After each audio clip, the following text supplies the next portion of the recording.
We need theme music just to get this like going. Oh, hey, and we're live.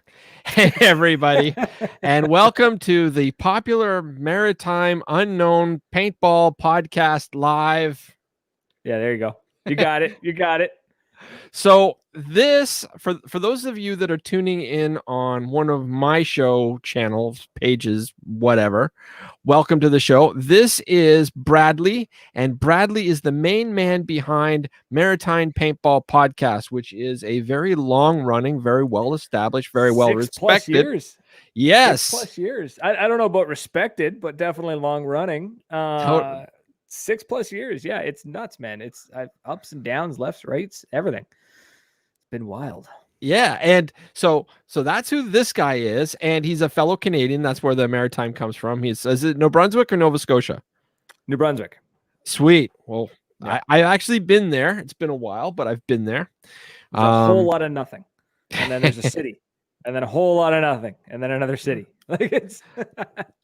Yeah. So, and Chica says, "What's up, guys? Well, we are doing a dual podcast live stream show on like everywhere. That's what's up. It is absolutely everywhere. Yeah, like so this is actually a dream show of mine. Because I mean, I want to hijack your listeners and I want to let you hijack my listeners. Yeah, man. Yeah, man. Let's share the love. Let's share the love. Yeah, I know I wanted to come on last time.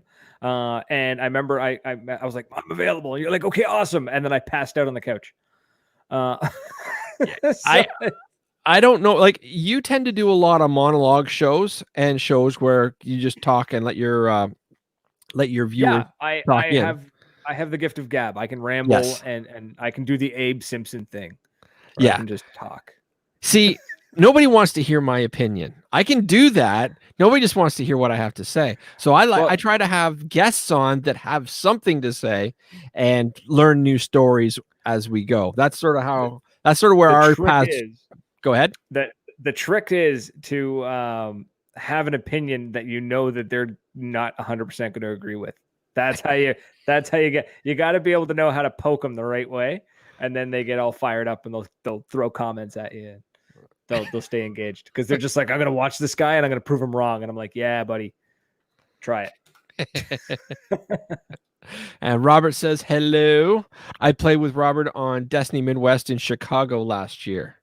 And I was hoping to actually see him this weekend at the ICPL, but with COVID being what it is.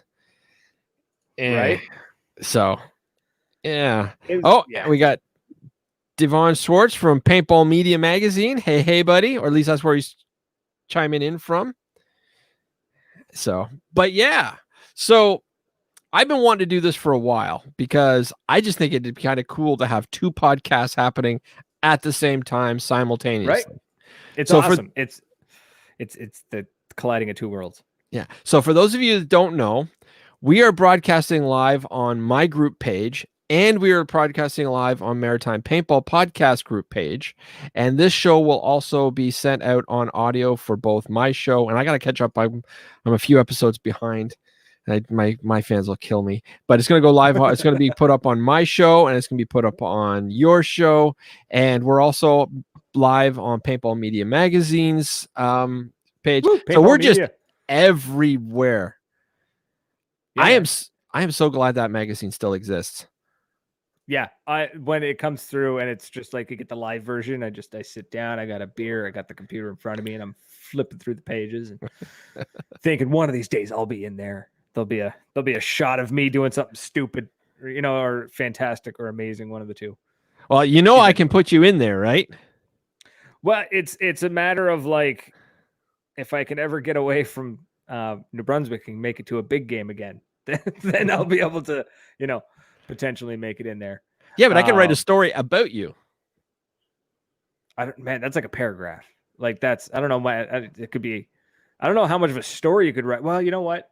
No, actually, I was going to say, like, some of the backstories I've got are ones that you can't publish. I've got some dirty stories. But no, man, that'd be cool. We'll have to figure that out. We'll talk about that. We'll make that happen. So, well, I guarantee you we're going to get you in the show or get you in the magazine next year. And the reason why I say this is because I have been talking with a couple of my buddies from Ontario. Derek Dykstra, he wants to get up to your neck of the woods to play at your home field or one of your home fields. And yes, and we're talking to Sean Haplin of Sean.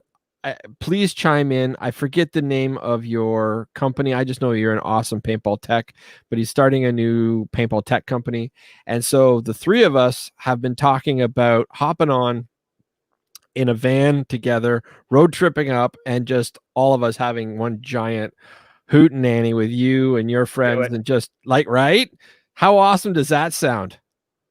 It sounds amazing. That it sounds like the light version of, oh man, Scotian, what's happening? He used to be local here with me. He was nice. Scotia. Yeah. The guy's nuts, in a good way. Yeah, he's a lunatic on the field.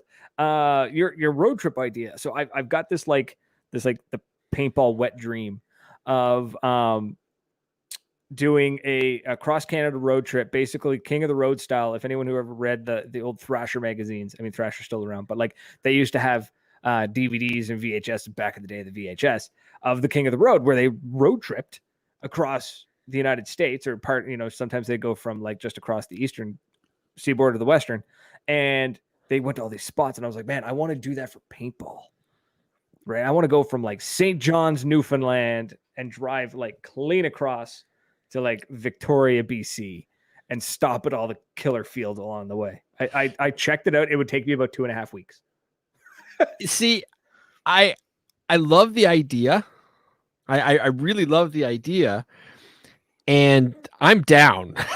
Like, right? It's just like I'm gonna need a lot of money. Right. It's the problem. When I worked out the money, a buddy of mine was like, I was like, man, I'll just like, how am I gonna do this? He's like, oh, you should just rent an RV. I was like, okay. I looked into the price. RVs are like $500 a day plus kilometers. Yeah, I know a guy. Honestly, if we're gonna do that though, and I shouldn't say I'm not inviting myself, I'm just saying if we're gonna do something like that, I would rather do something more like renting like a U-Haul cargo van and just having like a couple mattresses that you can just inflate, and then that way all your gear, you don't have to worry. It's not as pretty, but you can just roll right on through. I ended up looking at like the little camper vans that you can get too, that I was like, oh, that'd be kind of cool, right? And then at the end of it, I was just like, man, if I just got a tent and an air mattress, I could just sleep anywhere. Well, actually, but if you have one of those cargo vans, you're allowed to stop in Walmart parking lots. That's something that most people don't know. So as you're traveling, you're allowed to park in a Walmart parking lot, and then you just use their washroom or whatnot, and just motor on through. Huh. I think it'd be less gas. Definitely would be. Yeah. They're cold to sleep in from what I've heard. I don't know who's this, just like anonymous Facebook user. Yeah. Yeah. I'm not surprised. They may very well be, but anonymous Facebook user, if you know us, you know we're from Canada and our sleeping bags are thick. Oh man. Okay. Fun, like total tangent. Speaking of like sleeping bags. Okay. February 6 years ago, 8 years ago, a buddy of mine calls me up. It's like Friday at 5 p.m. He calls me up. He goes, hey, dude, there's a sick metal show happening in Montreal tomorrow. You want to go? Yeah, let's do this. Okay, we jumped in the van. We took off to Montreal. The best part is I got a phone call like halfway there. My mother was just like, hey, you coming over for dinner? I'm like, can't. I'm in Montreal. What are you doing in Montreal? I'm going to go see a band play. Anyways, we stayed with friends of friends that we knew who are, in the summer when you see those people who just randomly show up and they always wear a lot of like, they've always got like leather pouches and they always have a dog and they're sort of hitchhiking across the country, like travelers. Yeah, I know those people. Yeah. That's those people. Those are who we stayed with. So they rent out what is essentially a slum in Montreal. So that's where we spent the night. And so we had Arctic sleeping bags because there's no heat in the apartment. Because it's not really legal. And I was like, man, I'm going to be so cold. No, I was sweating to death. I didn't realize like this Arctic one was rated for like -50. It was disgusting. Yeah, and when you sweat like that, you actually get colder because the sweat chills. And so yeah, you're everything was covered except my face. My face yeah, was exposed, but when I woke up because I was so warm and I plucked my head out, my hair was soaked and immediately just got cold. So I yeah, was miserable. It was yeah. miserable. Absolutely miserable. I actually, my dad was a Boy Scout leader, and he wasn't leading at this particular time, but he really encouraged me in the Boy Scouts, and I actually camped off Point Pelee in January. Nice. Don't ever do that. No, it's cold. Like you're between two Great Lakes, Lake Erie and the other big one. Yeah. So I think it's Lake Michigan, but I don't know. Yeah, it's one of them. Either way, the wind coming off of it is cold.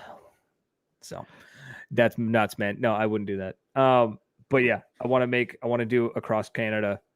Basically, what I need is GI Sports to come to me and be like, how much money do you need? And I'm like, I need this much money. And then like, you know what I mean? Like that's what's got to happen.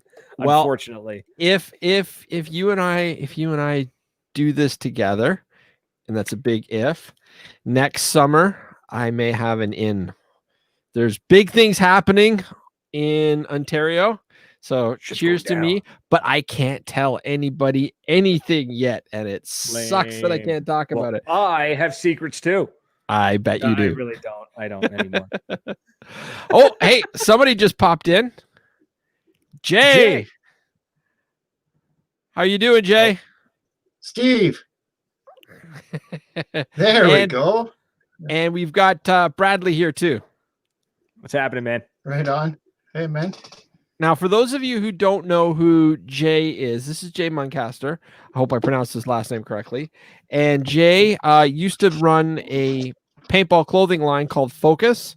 I believe you also had some stuff to do with some fields. And you were one of the two men that were behind Skyball, which is arguably the biggest and greatest indoor paintball tournament that's ever existed in the history of paintball. So, no big thing. no biggie. No biggie. Yeah, I've been around for a little while, that's for sure, right? So everybody joining us, now we've got 3 Canadians in here. So this is the entire paintballing community in Canada here. No, we're bigger than this, but not by much. Yeah.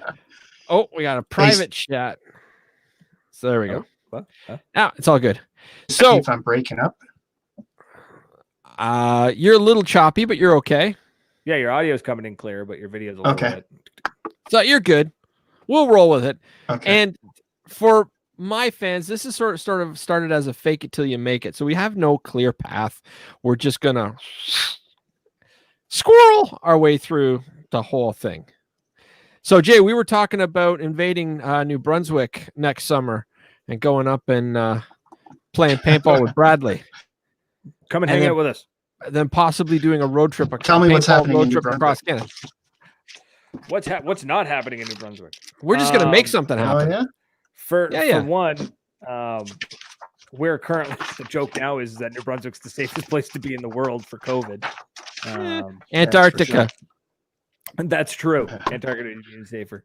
But yeah, we've got this great field. This one great field in particular is doing some amazing things. Meg Hill Paintball. They've built like this tiny little town, which is absolutely amazing. In October, which I guess is tomorrow, he's going to start doing night games, which is pretty cool. He's going to set up a couple floodlights in the town, so that's going to be a ton of fun to play. Also, we're hoping this time next year, there's going to be a 3-story church with like a bell tower built. So he's already got the posts in the ground, which are telephone poles. Like that's how sturdy this thing is going to be. So we're all really excited for next year to basically be able to like scurry up to the top of the bell tower with first strike rounds and just rain hell upon anybody who gets anywhere near it. So it's going to be a ton of fun. Also, he's building, for people who've been to the field or if you've seen photos of the field, there's a house actually on the property that they live in. And the plan is to, and it's currently underway, there's a sunroom that faces the field that has now been netted off. So you could stand in the sunroom and watch people play in the field. safe and comfortable and like air conditioning in the summer and heat in the winter kind of thing. So it's going to be cool. You got to come check it out.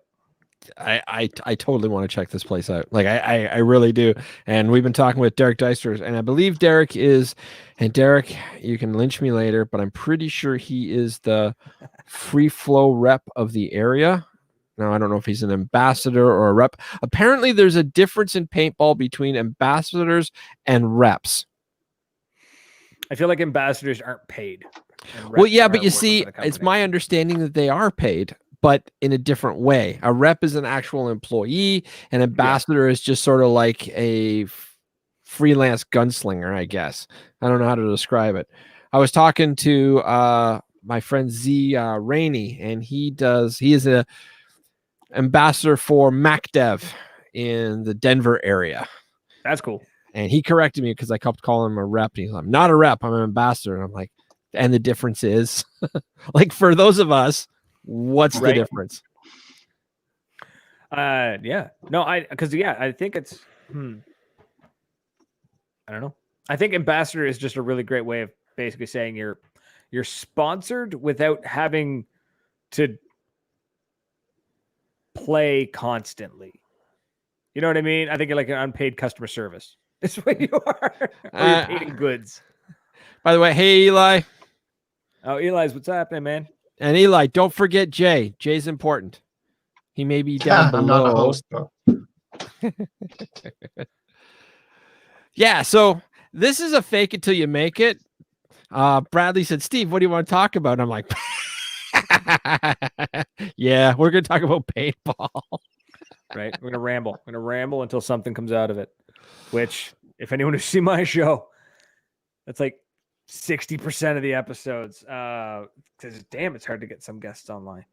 Yeah, it really is. Now, have you noticed, like, I don't know about you, but have you noticed how you'll make a plan with a guest? And I, as a general rule, excuse me, I don't advertise who I'm going to have on, because half of them bail on me the night before or the day of. And it's not that there's not good reason, but sorry, go ahead. No, it's I find it happens, right? Where they'll like an hour before or 2 hours before, they'll just be like, hey man, I can't make it, I gotta jump. Or they'll come on and the audio or the video is just so garbage that we can't use it. And it's just like, this isn't gonna work. We gotta figure something out. We gotta go to plan B. And plan B is usually that's exactly why I can't say anything. Can you guys even? Yeah, we hear you great. Oh yeah, we can hear you just fine, man. Crap. Oh, can you? Yeah, no, you're. Oh. Yeah, we can hear you. Like you're chopping a little bit, but it's not bad. I've had a whole lot worse. Yeah. It's all right. That's what I get for living way out in the country. So listen, I want to say my connection. Yeah. Oh. We jinxed ourselves. That was great. I want to say my connection to Meghill. Oh, okay. Go ahead. Paintball. Yeah. So and I don't know, but you know Josh Gastelum? Yep, I know the name. Are you familiar? I don't know. Josh plays a lot out at Meghill. I'm not sure exactly what he's got to do. He's always promoting Meghill. He came here to Ontario 2 years ago and played in the OPL with a Meghill team, which was great. Josh is coming to Ontario to play the Classic with Chop Shop, which is my I didn't know that. He didn't tell me that. Team. I think Steven said Derek was on. Derek plays with Chop Shop too. So awesome. I didn't know Derek played on Chop Shop. Yeah, you're talking about Derek Duraska, right? Is it pronounced yeah. Duraska? I pronounced it Dykstra. Absolutely. Because I had a friend that was named Dykstra, but it could be Duraska. Yeah. So it's kind of like we all know each other here, and it's great. So that's awesome. So Chop Shop's doing really well, I hear. Like I've been watching. You guys did really well at your last tournament, didn't you? And there's a dramatic pregnant pause. No. Oh no, This just is because like, I lost half of what you said. Oh, my apologies. Chop Shop, the team, which is an Ontario-based team, did really well in its last tournament. I believe I saw pictures or something on Facebook fly by. You guys were in like the top, hit the finals anywhere or close to it. You did well regardless. Yeah, it was a brand new squad, a brand new team for us. They just came on board. And legendary Woody went to the event, and we coached in the pits, and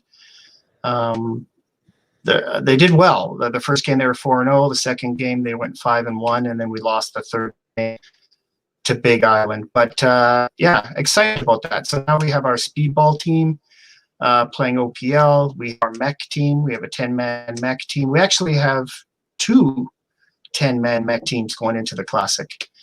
Nice. Yeah, short. And we carry about 25 guys now. So. Huh. Nice. All right. So we got a question here. Somebody's asking if I'm coming to Chicago. I assume that's for the ICPL, and no, I'm not. I have the ability to go if I wanted to, but the reason why I'm not going to Chicago is because if I go and then I come back, I have to have a 2-week quarantine.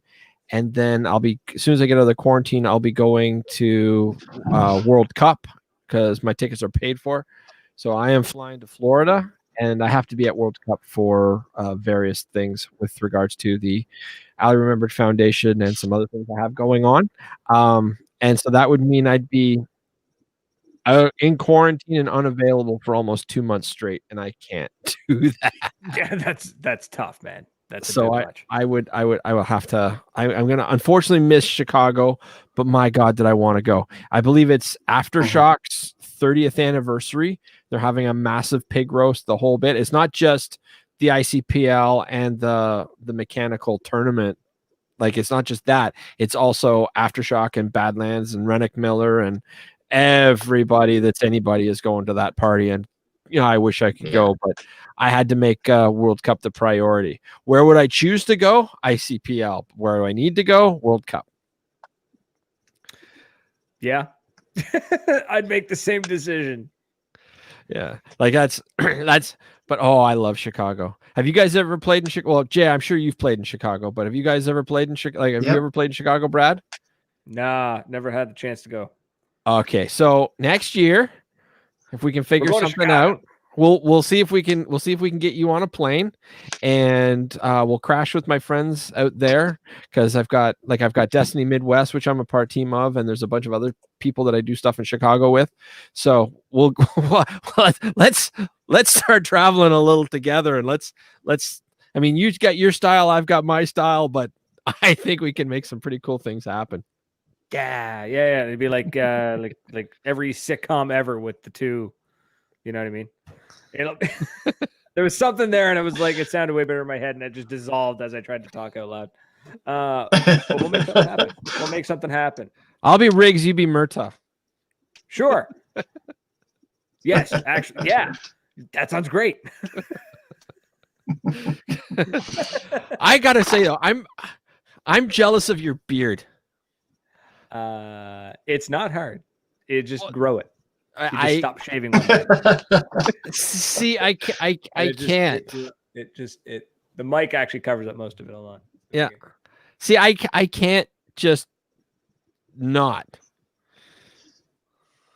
It gets to a certain length and it literally irritates me. But on the bright side, I've got better coloring than you. I got a nice skunk stripes going. Yeah, you've got like accent coloring happening there. Mine's just like the solid. Now what I do have is I have white hairs actually growing in there. So pretty soon I'll be a wizard. And then but you can unstoppable. But braid it and beat it like a frickin' Viking.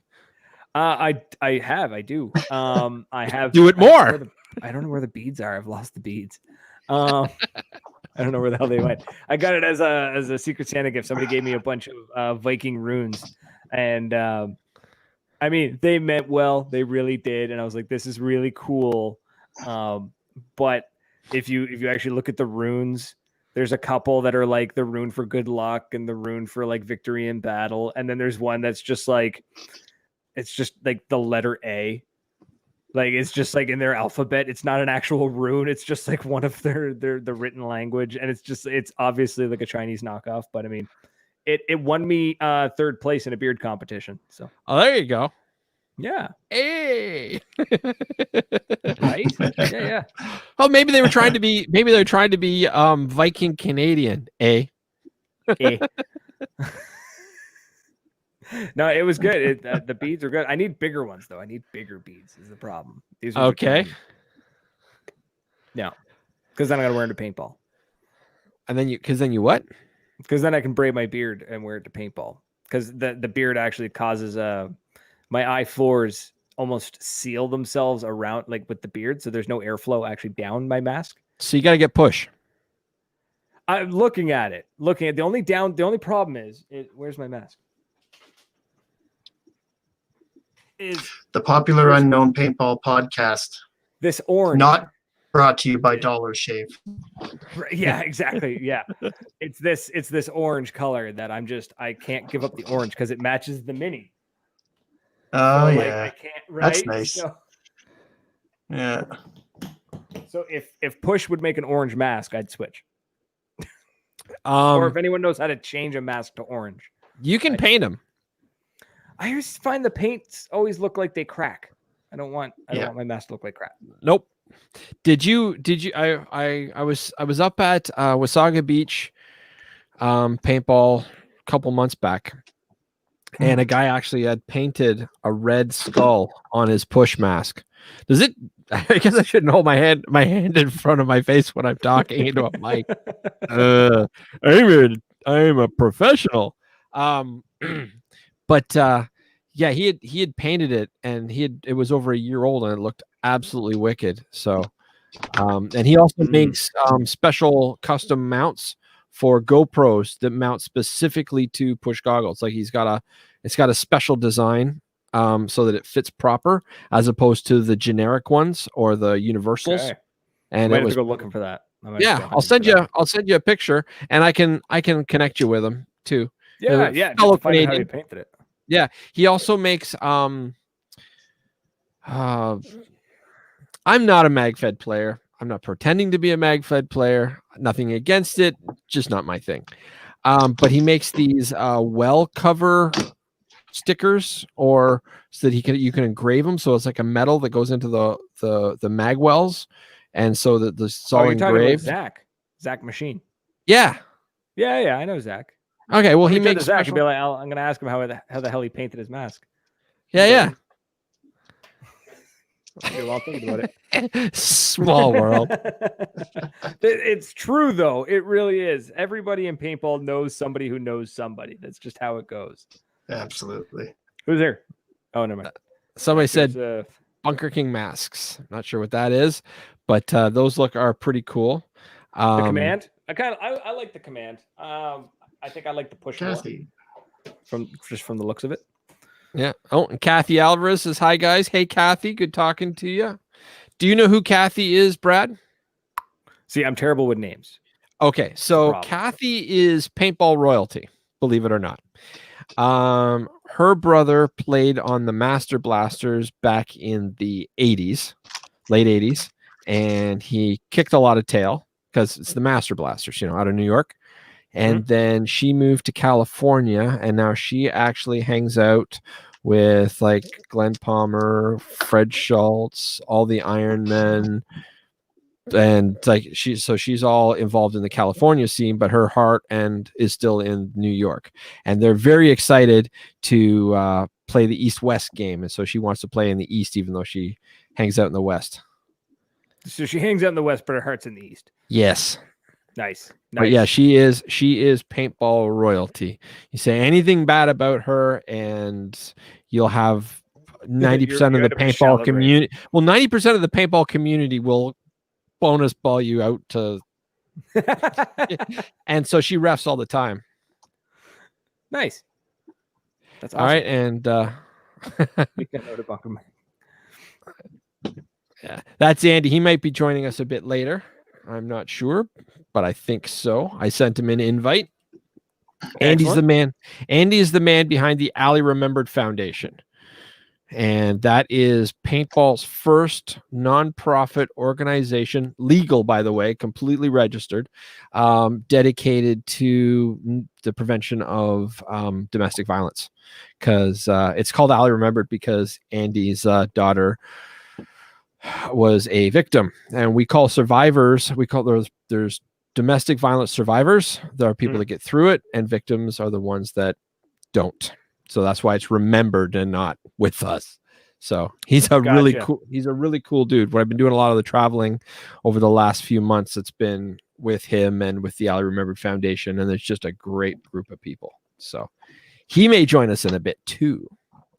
Awesome. So More the merrier.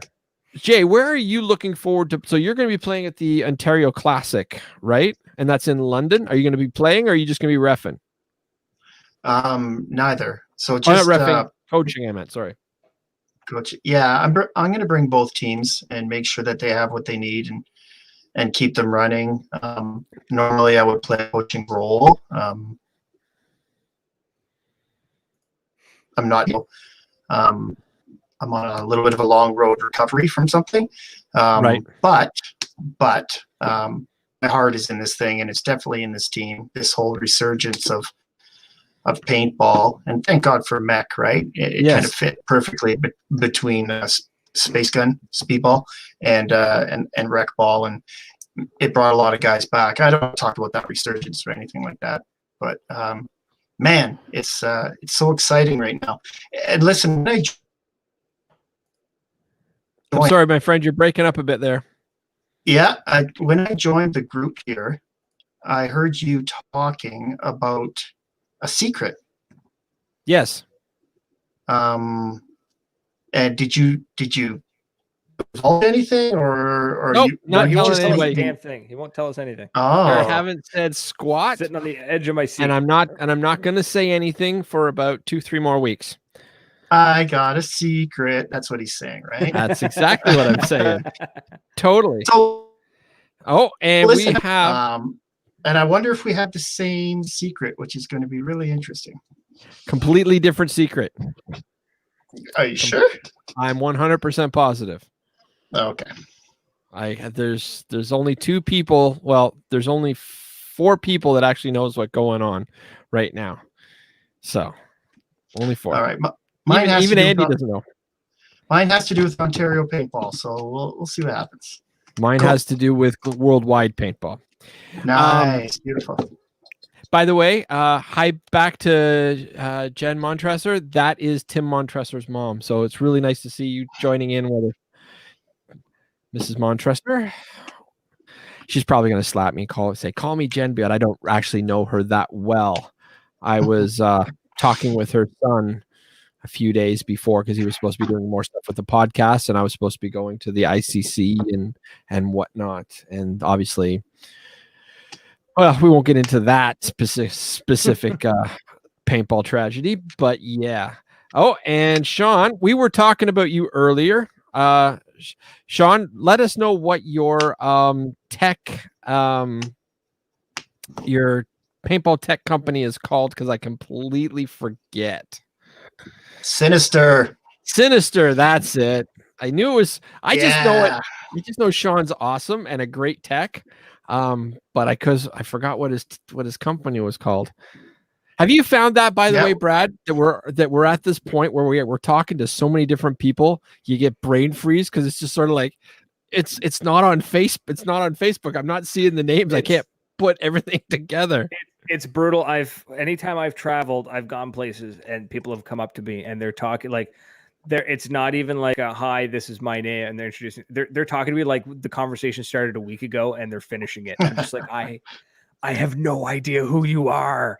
Like, and I always feel really bad. So if anyone ever meets me and they notice that I call everybody Bud or Buddy because I don't remember your name.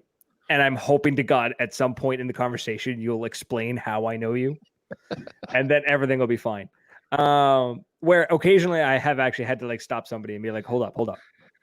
How do I know you? That's like, what we it's like, That's what we need to do. We need to make a T-shirt that says, "Hello, my name is." Doesn't matter. What's your name? Yeah, exactly. I know who I am. Right? Yeah. Like I've had people come up to me out of nowhere, and they're just like, "Brad," and I'm like, "Hey, bud, how are you?" Like it's like I have no idea who you are. I don't know if I got the space, but you pull the. Yeah. Right?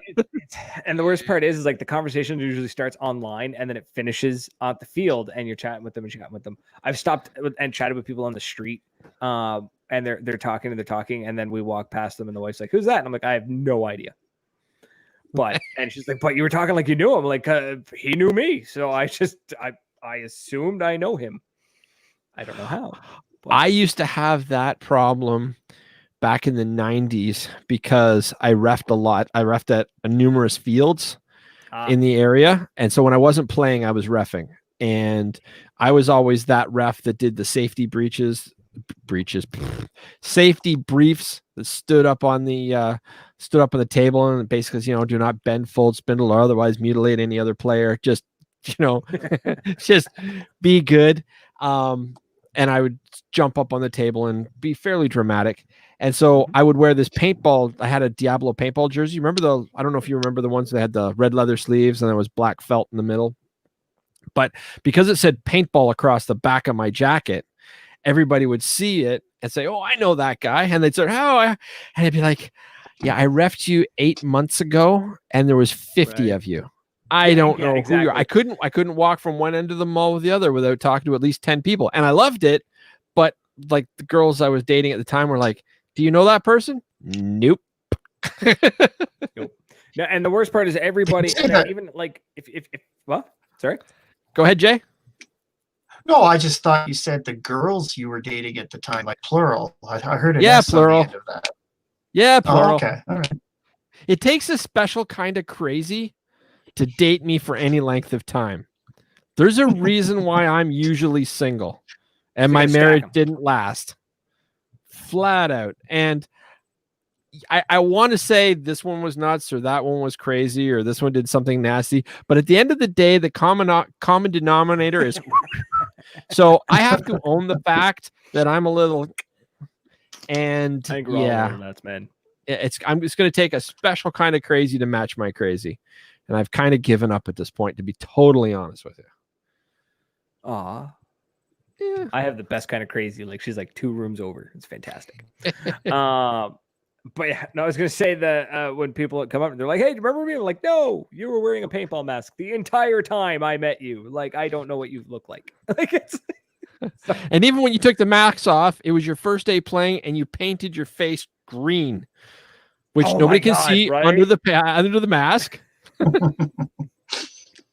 Yes. The best times are going to the fields and seeing the walk-on players. Now, luckily, I never did that. I did some stupid stuff as like a new player, but like I never did that. But yeah, it's fantastic when you go and you see some people and they're just like they've got like the black paint like under their eyes, and like all trying to be aggressive. And it's just like, yeah, put on that rental mask. Like it's like. All right, so my fellow Canadians here, get the Yankee. Get him. Get the Hey, Andy, how are you? What's going on, Mister? I can't remember. We what are just like the best studio of us all. Like, look at that professional background. Yeah. I violated Fred Schultz's jacket in front of that background. That's true. Oh God. Oh, terrible. All right, so introductions. Andy, I don't know if you've met Bradley or not before or listened to his podcast, but he does the Maritime Podcast, and he's been doing it for the last 6 years, and it is fairly well respected and whatnot. You keep using that word, man. I don't think you know what it means. Sure, it doesn't mean my podcast. But yeah. Probably not. And I don't know, Andy, if you've met Jay or if you remember meeting Jay, but Jay was one of the 2 gentlemen behind Skyball, and I know, Andy, you played there. So we've all tasted the same paint. Well, maybe not you, Brad, because you're how old? 30. Yeah, you probably haven't tasted the same paint that we have. But no. I started playing when they stopped putting like industrial oil into the paint. Fair enough. Oh, apparently the reason why I can't keep somebody is because I'm a Canadian, a nasty dang Canadian. I don't know. I don't know. We got that sexy accent, you know. A boot, and poutine. We have the beer. That's what we have. I have managed to listen to all the episodes except for the lost ones. I can tell you who that is without even looking at it. It says Facebook user, but I know that's Christopher Struck. Okay. He's like one of those diehard fans I have. So what he means by the lost episodes is I think there's 10. The very first 10 episodes are lost. I don't know what happened to them. They got deleted or on a hard drive somewhere in the abyss. But the first 10 episodes are gone. They're not online anywhere. We don't know what happened, which is great because they sounded like garbage. Actually, like the first 50 episodes sounded like garbage. So they were probably purposely deleted. They very well might have been. Like I might have just been like blacked out and just been like, I'm deleting all of this and then got rid of it all. Yeah, not proud of those ones. But I guess if you're you should never be proud of the first couple, right? That's the whole thing. I honestly like leaving my original stuff up, and I did it with my first one was actually done on a 9-year-old laptop and a gaming headset, just because. That's how I started. That's all I did, and then I didn't like how it sounded, so I bought a snowball mic, and I got it from a pawn shop. So I got this thing. And I literally, to get the sound right, I would sit on the couch and I had it on my chest. And I would just sit there and I would hold it and I would talk. And then I grew up. Right. That I did. Okay. I started the podcast the same thing. I had a Turtle Beach headset.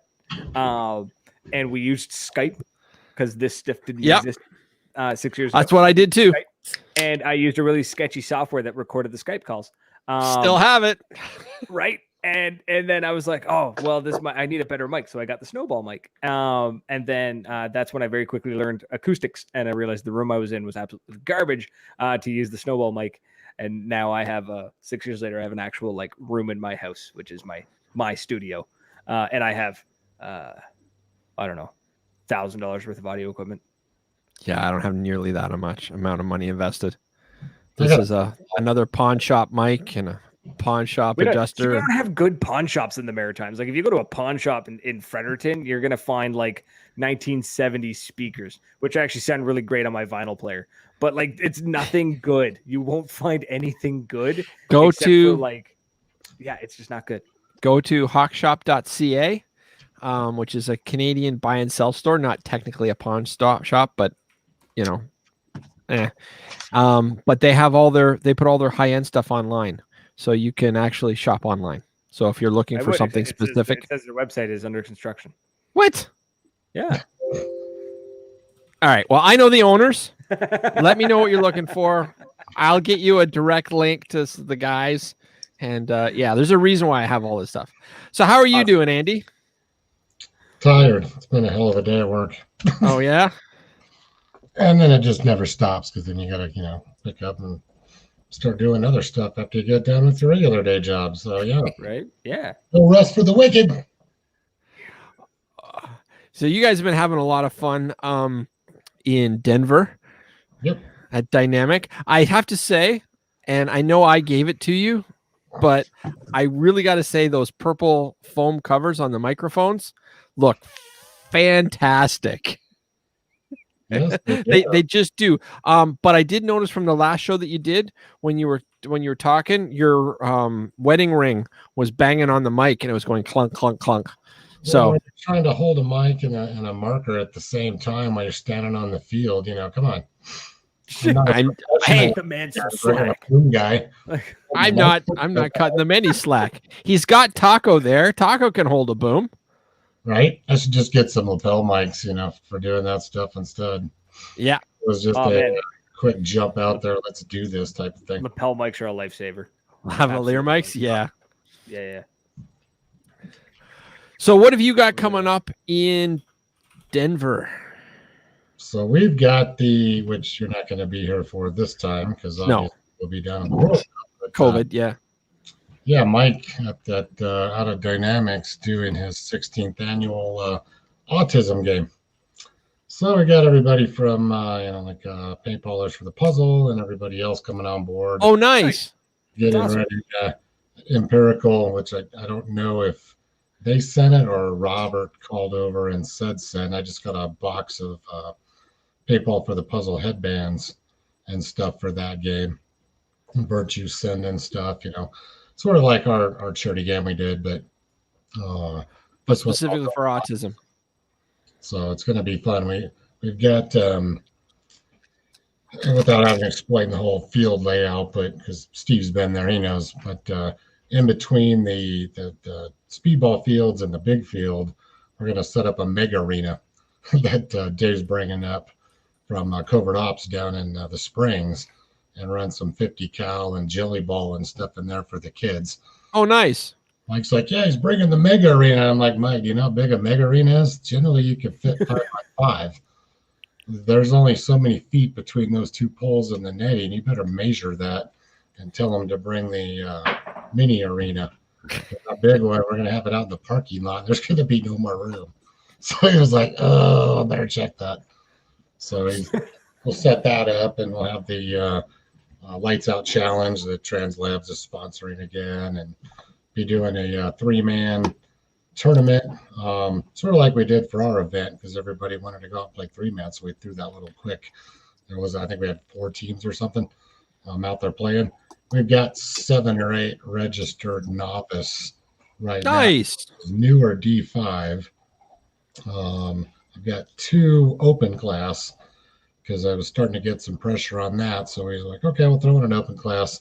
That'll be anything goes up to D1, but everybody's going to play either mechanical or capped at 5-5. So it's like there's no need to get out here and try to beat each other up. It's 3-man. It's a charity game. This is all for fun. I'm not throwing out prizes. There's no entry fee for that. You're just paying your normal, $15 to come on and play that event. Why don't you make that if it's going to be uncapped or whatever if it's going to be 5, why don't you do the rules that they do with the NorCal, like the NorCal Pumpers do, and use the deck of cards, and so that the teams are actually chosen by draw. Well, we're letting them all put their teams in. All the beginner teams we've got, I've had to hit each one of the people that registered back up and say, do you have a team name? Hit them. Get them again. They're like, because what was I getting? The Revenants, the 4 Calibros, Vital Impact. I still need a team name from one of these guys. The Spartans. Another one said Laughing Coffin. Name that one. Small furry animals grooving together in a cage with a pike. Right. So. Like it's new. We were out there Sunday playing, and Tom was talking to Alejandro, which is actually the Revenants, I think is the team name they went with. And he wants to. He's like, well, we want to play this. We've never done this before, so we were out, kind of showing him a few things out on the field. And then he hits me up the other day, and he's like, all right, we're going to register for this, and I'm going to register for the open class.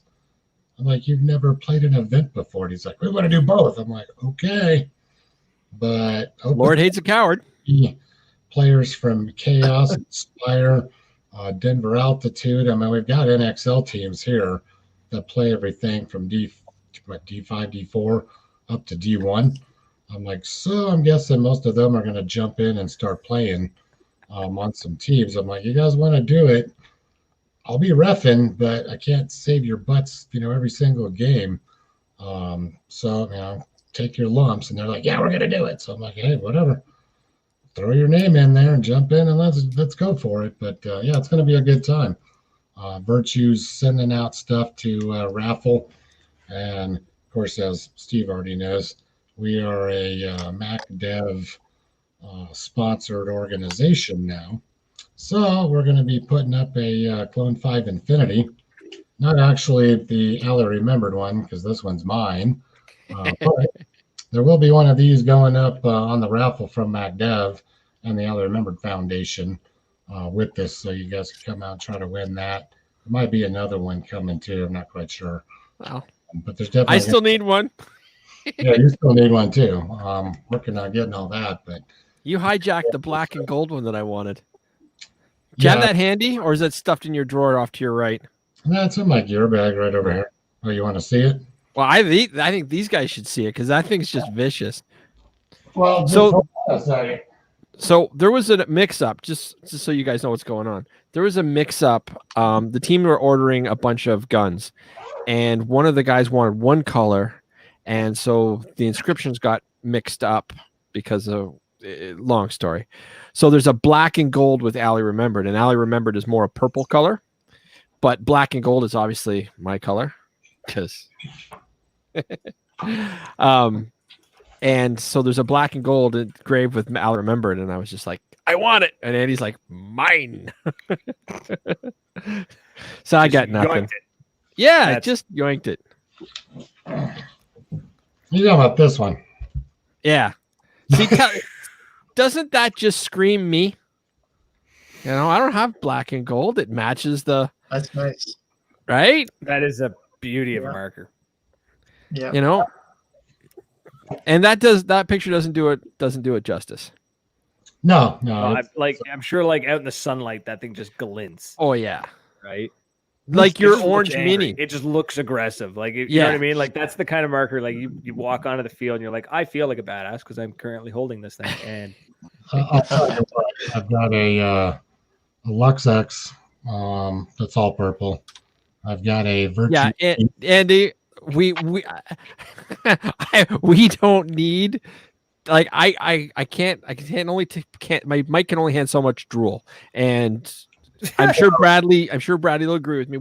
We don't need the full rundown of your arsenal because we're all going to just want to punch you right through the screen. No, it's not about full arsenals. My son's got the purple Lux now. I'm keeping the Ace, obviously, because we work with Virtue. It's new. Foundation. Yeah, and that thing shoots nice too. But when we started shooting these, you know, I was skeptical of Mac Dev because I'd never used one. And they had that quality issue about 3-4 years ago.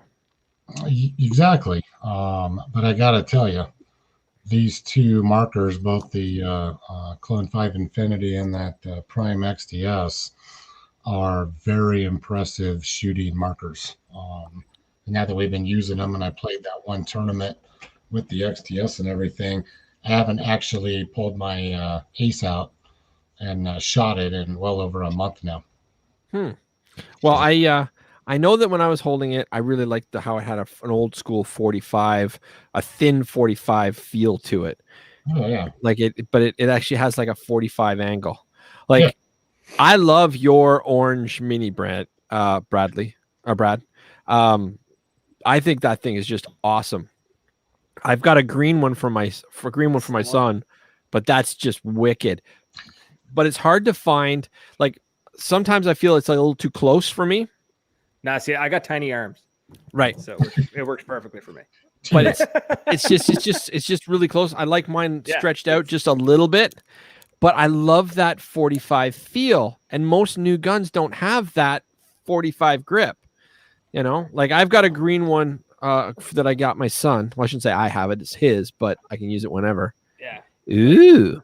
Yeah, this is the wife's pump, right? So like, you talked about the grip and whatnot. This one is actually the most, like, honestly, this is more comfortable than my mini. But yeah, I know what you mean. But like, the grip makes or breaks it, man. Yeah. Right. It doesn't matter how good that marker shoots. If it doesn't feel good in the hand, it's not good. Exactly. And there's a lull, and nobody knows what to say next. You're talking. I could talk about the mini. Or I could start pulling out all the other markers that are to the right of me. Kathy likes the black and gold. The black and gold is pretty damn sexy. Like that orange, I love that orange, but like that black and gold, it's kind of making me want to like replace some of the parts on the mini and do like an orange and black. Oh, I'm going to do an orange and black. That's going to happen. Keep in mind, too, we've got, if everybody goes to the Mac Dev Facebook page, or to, I don't know if I've got it up on Allie Remembered, I got to look, our Expendable page has it, but the Mac Dev, they've asked a question out there for everybody's input on doing a Allie Remembered version. Oh, sweet.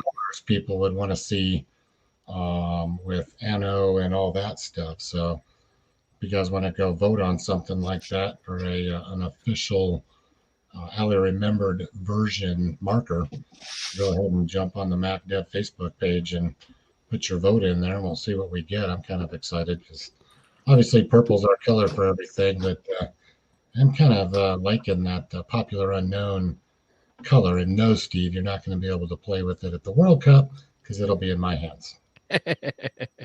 Maybe. Yeah, but am I even playing? We were only talking about 3-man there. Yeah, we're gonna play 3-man. Maybe I'll use the clone and let you play with the prime. I have this gorgeous shocker that was a fan gave me too, right? Well, you bring that too, but Mac Dev's the way to go. You don't need a shocker. I just like that I just like the fact that it was given to me. It's not like I bought it. Like it was somebody was just nice enough to just way too kind. Yeah, right. Do you know what it is that I'm talking about, Brad? Like, did you see that episode? Are you up to date with that? Or Jay, are you familiar with that gun? No. My shocker. Do you guys know what it is? No. Okay. So do you guys know who Cesar Pizzo is, right? Of Super Cockers? Yep. Yeah. Well, he did an Ultra Shocker. Detroit. Yep. Yeah. So the thing is match anodized, like it's right over there. It's kind of hard for the host to just walk away. Well, I do it all the time. Well, you got another host next to you on the top of the screen, so we won't miss you.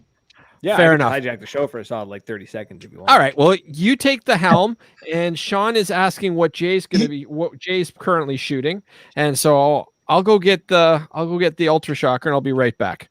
1 sec. Sure. I thought he didn't want to get up because he wasn't wearing any pants, to be honest. But and to answer Sean's question,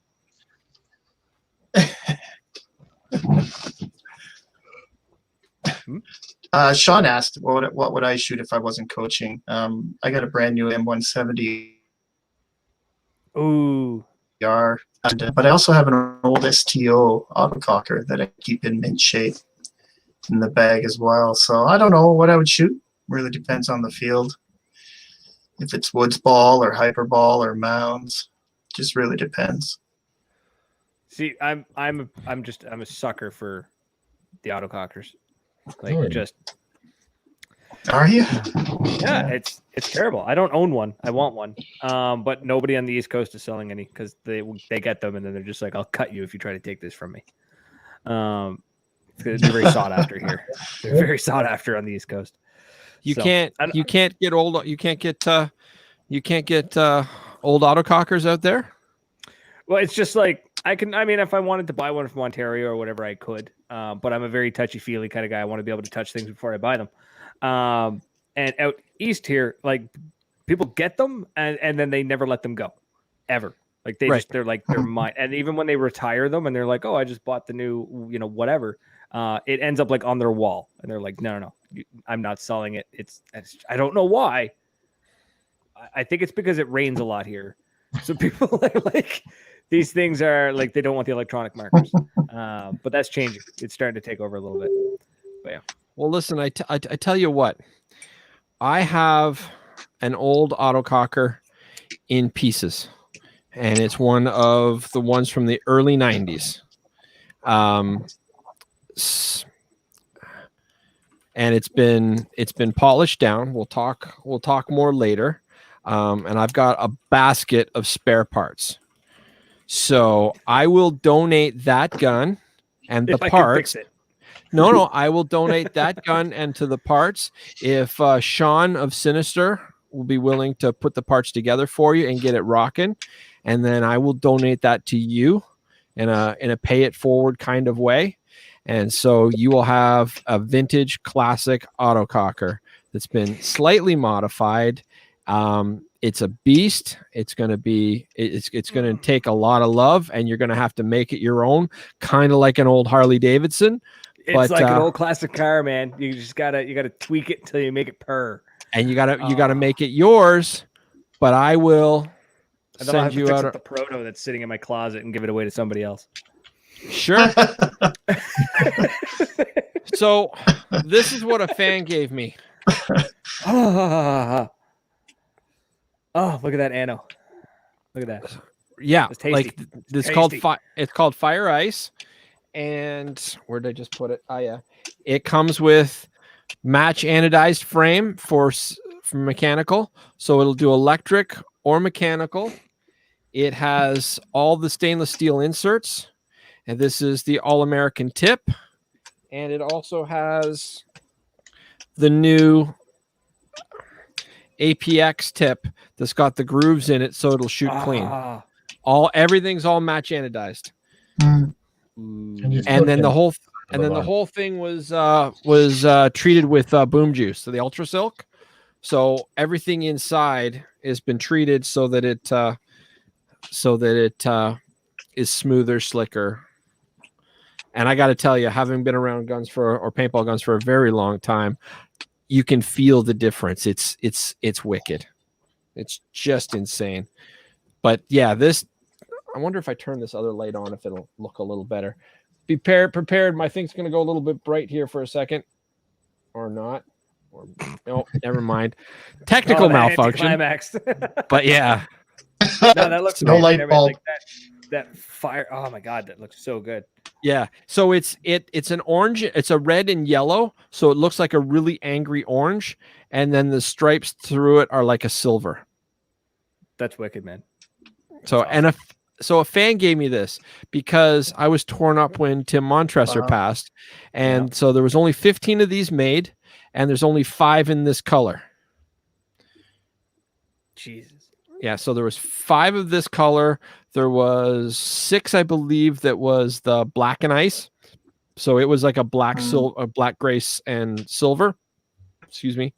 And then there was, I think, 4 that were one-offs that were done for special customers. But there were only 15. I think, go ahead, Jay. Will Arroyo did the spins and wins, and he gave away one of those black and silver ones. Yes, he did. Do you guys know what I'm talking about? I do. Yeah, so Will Arroyo, or Will Rock, team captain of GZ, Ground Zero Gold. He has his own little waffle thing going on, so he'll raffle off. I was like, you're saying the name, and I'm like, I know that name, I know it, and then the waffle, yeah, he does waffles. So there's a couple pages waffles that I belong. Yeah, everybody loves waffles.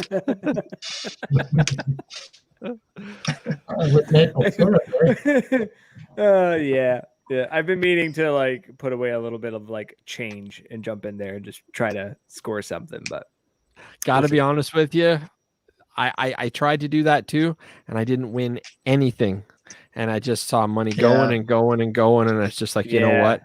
There's so many people involved, right? There's so many people buying waffles. Well, you have 1 in 100 chance, and you got people buying like 3s and 4s, and it's just.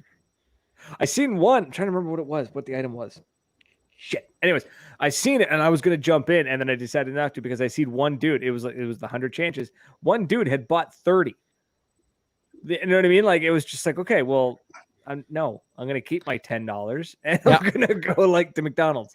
Yeah, but it's not even $10 because we've got the exchange rate 30.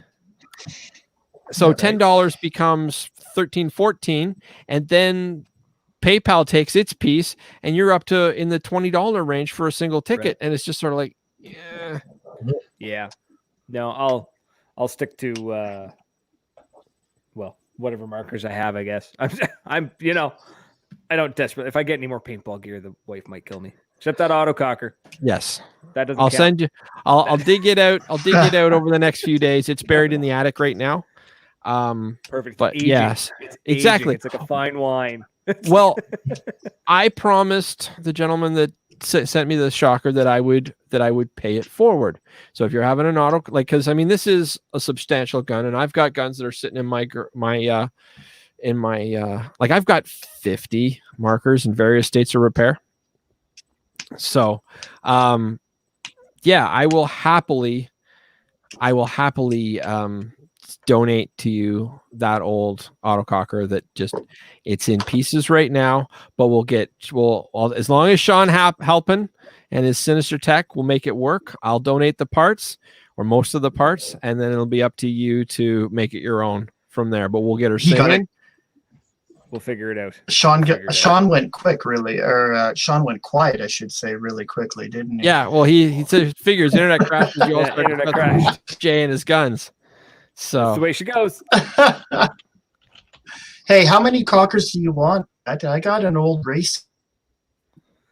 Oh. He gets one. So you want to send him one, you go ahead. I'll keep this for somebody else. Yeah. I just want that I just want a cocker. That's all I want.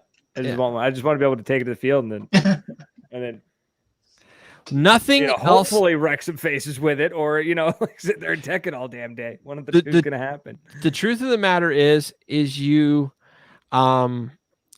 need to learn how to shoot one properly. Oh, absolutely. Because it's a 3-stage trigger. Have you ever shot one before? Oh yeah. Okay. Yeah, I've shot them. So make sure you use your middle finger, because your middle finger knows on off better. Like if you use your index finger, what happens is it knows degrees, like it knows sensitivity, but your middle finger being stronger actually knows on and off. So you can actually shoot it better without cycling it. Advice. I never thought of that. So you can actually shoot faster with your middle finger, and you're less likely to short stroke with your middle finger. Just because all it knows is on and off. The psychology of your finger. Yeah, that's exactly it. Just shoot a carnivore and you don't have to worry about it. Yeah, see, I've got an E-Blade Oracle, and I love that too. It's for me, I think what it is just the milling done on all these autocockers that they don't make markers like that anymore. They're all super sleek and flat and they're well made, but they just have character, right? Yeah. It's like showing up to a car show and there's a hot rod. You know what I mean? Like that's what it is for me. It's just like no, Bud knew how to make them. Yep. This was a Jeff Orr. Nice. Yeah, one of 5, originally owned by Paul Darnborough of Booney Boys and Constant Pursuit. So that was actually used at a World Cup, and I believe they did really well, but I don't remember what it was. Well, if it's Constant Pursuit, they never won. But yeah.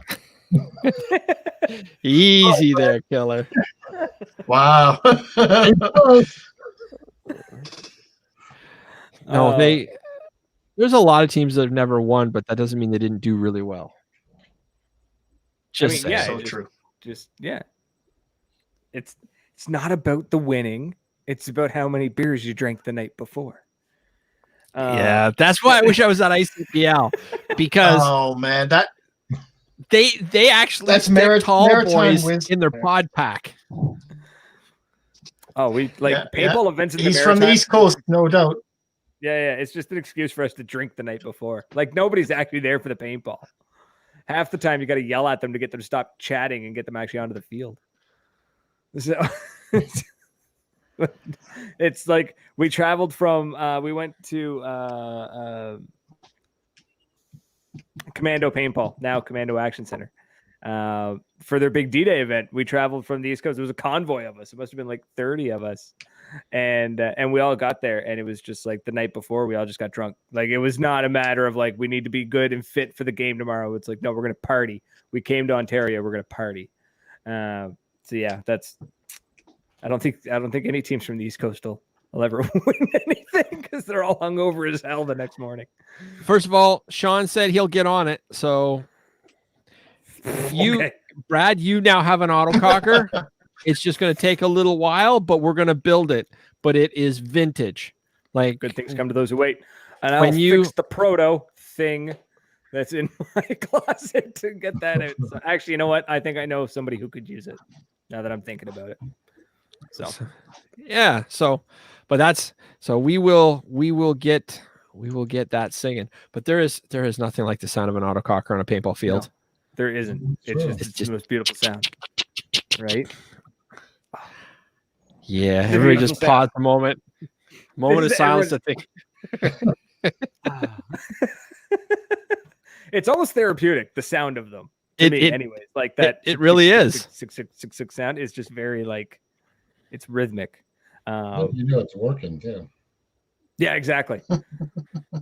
until it hiccups on you, and then yeah, just know that when you're using an autococker, there's a proper way to set it up, and then you need to have it set up for you. So yeah. Because if it's set up properly, it has almost a sloppy feel to the trigger, and it's a very long pull, and that's how you get maximum efficiency. But if you're one to really pull the trigger fast and you don't fully release, you want to tighten it up and make it snappy. Now you're going to lose a little bit of efficiency, but you'll shoot faster. No two autocockers are ever work the same or shoot the same or feel the same. They're all completely unique animals. I think I have 6 or 7 of them in various states of repair. And then I've got 3 Sniper 2s. Well, one's 2 Sniper 2s and one's a Sniper 1.5. Right. And every single one shoots and feels different. And I think Jay and Andy will both agree with me on that. So when you get it, know that it may not feel right away. You're going to have to make it yours. Oh, I'll make it right. I'll make it mine. Yeah. It's all about tuning it. Anybody ever notice how Steve always says, I have this gun in a various state of repair? Like, I'm just visualizing Rubbermaid totes stacked upon each other, just full of parts. Bingo. That's what I'm visualizing. Any of these guns, they're always in a very... Hey, look, I've got a clone in a various state of repair, Steve. I'll take it. I'll make it work. Well, no, it's true. I mean, I only play so much, and right now I've been putting as much money as I can more into trying to make this podcast better. Like Brad, he said he's got like thousands, or not thousands, but he's got hundreds of dollars in sound equipment to try to make himself sound great. And I'm working towards that, And with the writing that I do for Paintball Media Magazine and the videos that I'm trying to start to create more and the traveling and stuff I'm doing with Andy and the Ally Remembered Foundation, like actually my actual guns, I only need 1 or 2 to shoot. So taking them apart, pulling all those O-rings out, getting them to work. Like, I mean, it's only $50 until you've got 50 of them. Do you know what I mean? And then so they just sit there. And like my E-bladed Oracle, I love it, but it needs to be completely taken apart and resealed, and the battery contacts need to be resoldered because one's starting to pull away, which is a very typical thing for the E-blades to happen back in the E1s. So like even that autococker I just showed you there, I pulled it out because I want to get it working. But all the O-rings in the 4-way are gone. So buy new O-rings. Cocker, various state of repair, Steve. Yes, but that's a bolt. That's not an autococker. That's just a bolt. But it's in various state of repair. Various states of repair stuff. No, I'm sure I've got. Hold on, because that's not not a complete. That's just a part. I literally have boxes of parts. Right. I do. I've got a T15 in a various state of repair. It's just so much more fun to say, I have it. I just isn't working right now. Like various state of repair just sounds more fun. Yeah, absolutely. Isn't the shocker in the various state of repair too? Oh, the shocker's perfect. Oh, okay. So you have one working gun. Yeah. He's got at least one to play with. No, I've got a couple working guns. Shocker works great. Oh no, you're gonna call me the day before we get on the plane for World Cup. Can you bring a gun? I may do that. I need one just so I don't have to bring it across the border. Oh God, I've got. When I was at you know what? It's easy if I go through Pearson. You just put the bag, they put it in, and they're gone. They know what they're doing. You go to Billy Bishop Airport, which is the little one on the island, when I was going to Chicago, and they take you off to one side and they scan your thing while you're standing there with them. And you should have seen this one security guard's eyes. Like, he scanned through and he stopped it, and he saw the E-Tech 4, which, by the way, also works fine. It does now. It didn't when I got there. No, it didn't when I got there. I knew it wasn't when I got there. Shows up at the field. Can somebody fix my gun? I'm trying to practice. Well, no, because I was told, like, I contacted Planet Eclipse, and because I was playing at NXL, and they have text right there. And so I had it up, I had it running, but I never had a chance to play with it. Like, it was relatively new to me. And it's an E-Tech 4. So it's like, what, 6-7 years old? And so I just wanted them to set it up and time it, because I don't have time to tweak with it. I was doing other things. And they looked at it and they said, no, it's old. They said, okay, here's this. It's set up so it's legal. Here you go. Bugger off. Actually, they were a little more polite than that, but not much. I love Planet Eclipse. Please don't think I put it down. It's just I was having a really bad experience with that E-Tech 4. Anyway, so when I got to the field and I'm trying to shoot, we just couldn't. It just wasn't clicking. So one of the guys on Destiny was nice enough to say, here, let me take a look at it. He asked me to promise not to say what he was, but he's talented in the ways of repairing paintball guns. And so he went into it. He changed the settings. He changed the dwell, and whop, away it went. But it was a new gun. Like, I mean, it's not that it didn't work. It wasn't set up, and I didn't know how to set it up. I didn't have the knowledge. Still don't really, because I used it in Chicago and it's gone back in its box, and I haven't used it since. So I guess it's a various state of repair too, but I consider it working. Well, you'd stop taking them all apart and just put one together at a time before you get on the plane. I didn't take it apart. I bought it new, Actually, that's not true. I did take it apart to repair a couple O-rings, and I wanted to lube it and clean it, but it wasn't actual gutting it. I hate you.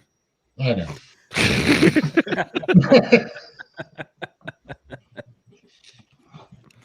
Oh, man. You have to travel with Steve to know how these things work. That's all.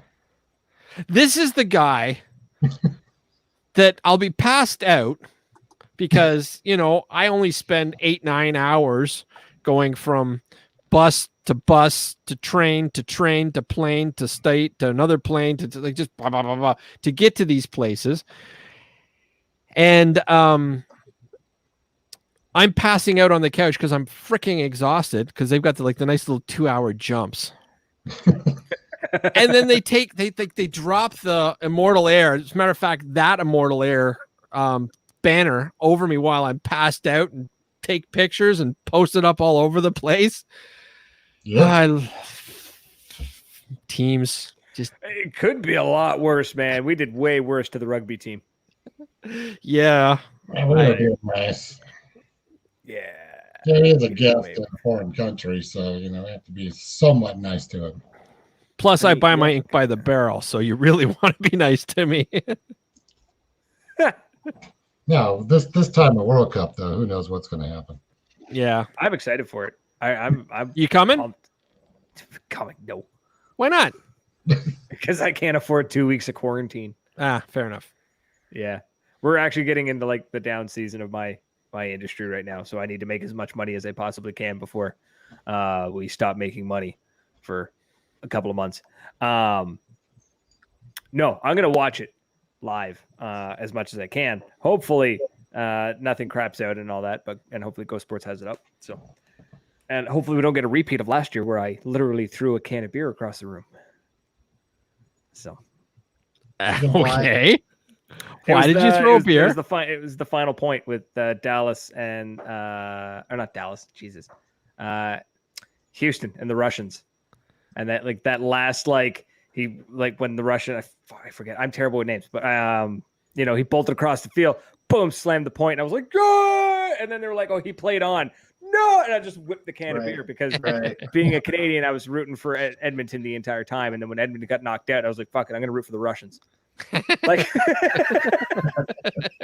so, that and honestly, like between, I mean, they just, yeah, that whole match, it was just like all hell broke loose. And then I was like, oh, I whipped a beer. Well, I'll have my. You missed the TV though, right? No, I was actually at the computer, so the can just like went sideways, so it didn't hurt anything.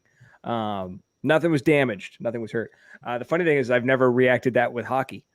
Yeah, we're immune to that. We never really get anywhere, so the Leafs are never in a position for me to get like excited enough to throw a can of beer. Not since like 1967. Yeah, exactly. Yeah, the fact that the Tragically Hip wrote a song about it. Yeah, well, I don't know if Andy, I've introduced you to the Tragically Hip, haven't I? No, I believe so. Yeah, he's just ignoring me. He likes the rougher stuff. Yeah, they're like a main export of Canada. No, actually, nobody in the States likes him. They're big in the. Gordon Downey was actually better known globally as a poet than he was as the singer for. Than he was as a singer for the Tragically Hip. I could see that. I think, like he's an international sensation as poet. Right. Like I know crap about poetry, but there now I feel like I fit in. There you go. So fun fact, nobody likes those in Canada. No, God, never. No. Those are the good ones though. We import Twinkies. Like that's what we're after. We're after the good shit. We're after the Twinkies, hobnobs, and whatever the hell else you guys eat in convenience stores. And he doesn't understand why I like biscuits and gravy so much. Right? You can't get Waffle it up House, here, man. Waffle House. Right? Waffle House. We went to North Carolina. We stopped at a Waffle House and we're like, this is amazing. And everyone's like, dude, that's like poor people food. And we're like, no. Like you don't understand. I don't get this from where I'm from. Like. Yeah, we have Denny's, but no, you have Denny's. We just got an IHOP. We don't have IHOP. You don't have IHOP? Nowhere near me. We got an IHOP. Now I do have a Krispy Kreme that's about 30 minutes away. Oh, you bastard! Yeah. See, we were in North Carolina. Hilarious. We finished up a game. Finished up a day. It was like Friday afternoon or something like that. Anyways, finished at the field, and we're like, oh, we got to go to Krispy Kreme. We're in the southern United States. We have to go to Krispy Kreme. Yes. And we get there, and there's a lineup around the building, cars lined up around the building and down the road. And of course, we all just thought that was what people did in Charlotte, North Carolina on a Friday night. We're just like, cool, this is the place to be. Like us for Dairy Queen. We've seen lineups like that at Tim Hortons, right? So yeah. It's International Donut Day is what it was. And we're like, oh, hell yeah. And they gave us free donuts. It was fantastic.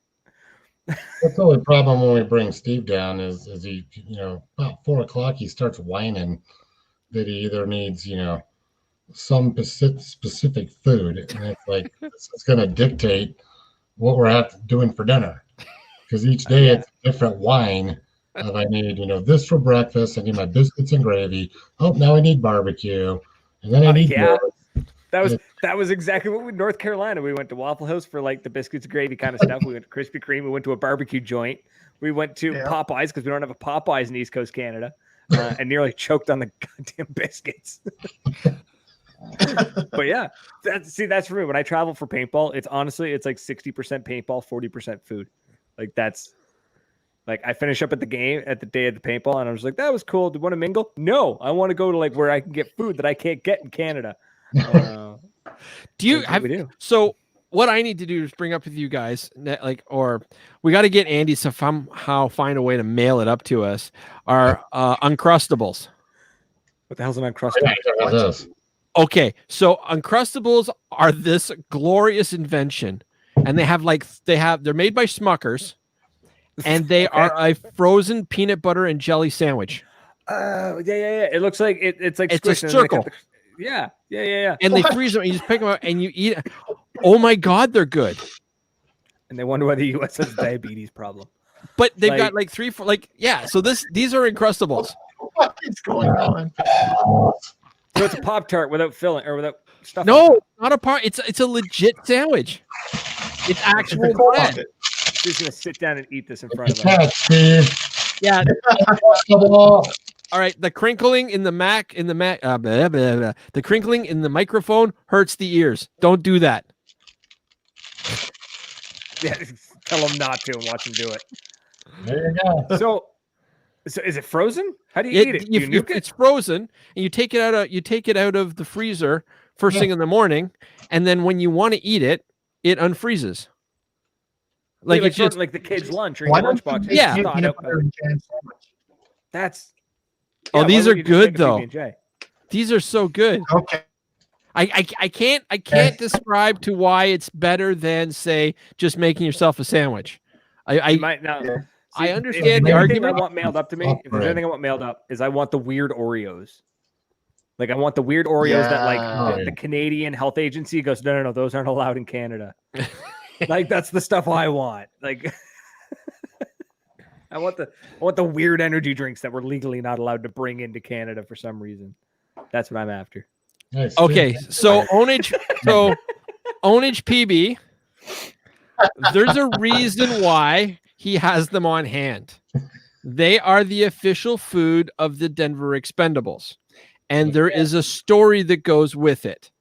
All right, so I am going to let Andy tell the story. So Andy, you've got to tell the story about why these foods are the official paintball food of the Denver Expendables. Well, after me and Tom, this was after Allie's murder, and we'd gone out and played a couple of times. We went down to Covert Ops in the Springs. And we didn't bring anything to eat. We didn't bother to go and get anything for lunch that day. It was like, I think 32 degrees or probably cooler for most of the day. But we had a great time playing. But we did have an entire box of Uncrustables with us in the truck. So we start driving back, and it's me, it's Tom, the other co-captain of the team, and his daughter, Shy. And Tom's like, oh my God, I've got Uncrustables. They're in the back. And so she pops open the box.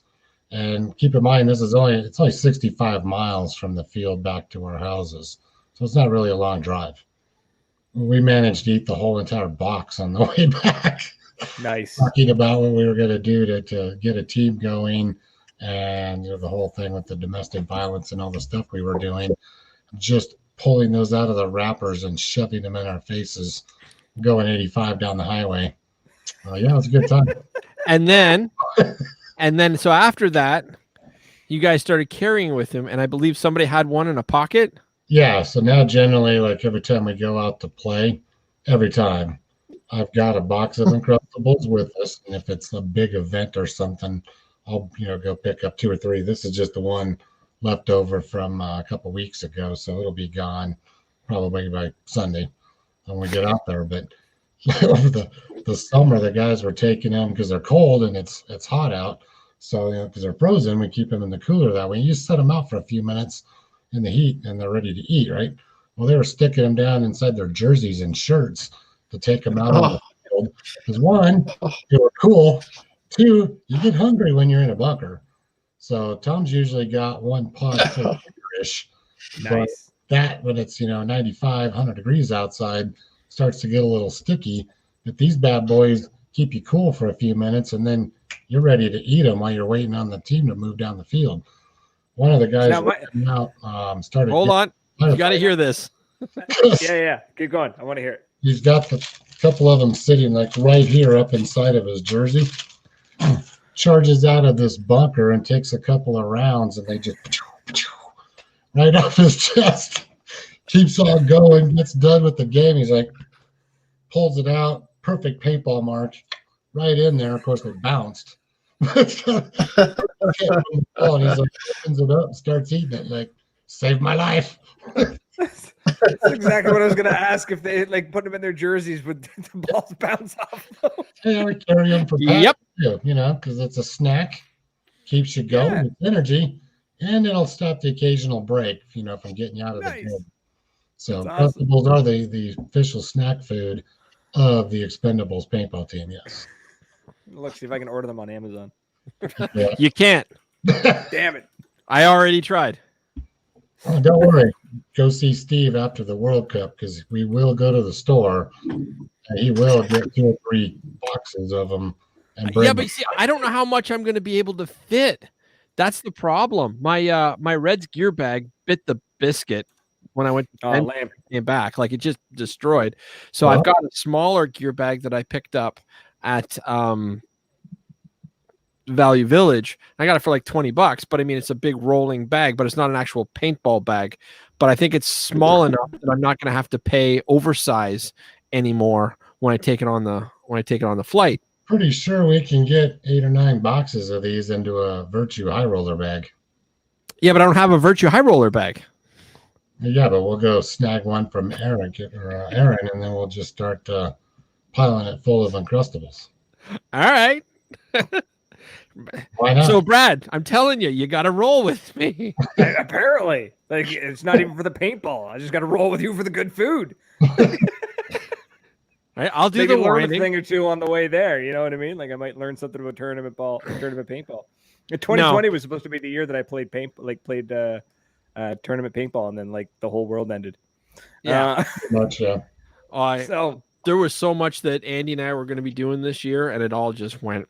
Yep. Oh, yeah, I'd like to do pit balls at the World Cup, but with the way it'll be, I'm not even sure we'll even bother. I'm sorry, run that by me again.